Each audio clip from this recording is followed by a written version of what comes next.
ரொம்ப சுவையாக வெண்டைக்காய் சாம்பார் எப்படி செய்யறதுன்னு பார்க்கலாம். 1 கப் துவரம்பருப்பை நல்லா வாஷ் பண்ணிவிட்டு இதில் 10 பல் பூண்டு, 4 பச்சை மிளகா, 2 தக்காளி, ஒரு 10 போல் சின்ன வெங்காயம், 1/4 ஸ்பூன் மஞ்சள்தூள், 1 ஸ்பூன் உப்பு, தேவையான அளவுக்கு தண்ணி சேர்த்து இது 3 விசில் வச்சு எடுத்துக்கலாம்.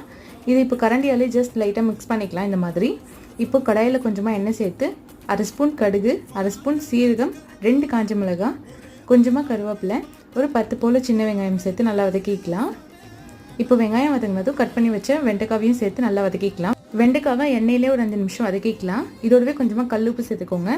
இப்போ 1/4 ஸ்பூன் மஞ்சள்தூள், 1 ஸ்பூன் சாம்பார் தூள் சேர்த்து நல்லா மிக்ஸ் பண்ணிக்கலாம். இப்போ நம்ம வேக வச்ச பருப்பை இதோடு சேர்த்துக்கலாம். கொஞ்சமாக எக்ஸ்ட்ரா தண்ணியும் சேர்த்துக்கோங்க. இப்போது ஒரு லெமன் சைஸ் புளியை கரைச்சி வச்சுருக்கேன், அதையும் இதோடு சேர்த்துக்கிறேன். இப்போ எல்லாத்தையும் நல்லா மிக்ஸ் பண்ணிவிட்டு 10 நிமிஷம் மீடியம் ஃப்ளேமில் வச்சு கொதிக்க வச்சுக்கலாம். சாம்பார் நல்லா கொதிச்சிடுச்சு. இப்போ இதில் 1/2 ஸ்பூன் அளவுக்கு பெருங்காயத்தூள், கொஞ்சமாக கொத்தமல்லி தழை போட்டு சர்வ் பண்ணால் சூப்பரான வெண்டைக்காய் சாம்பார் ரெடி.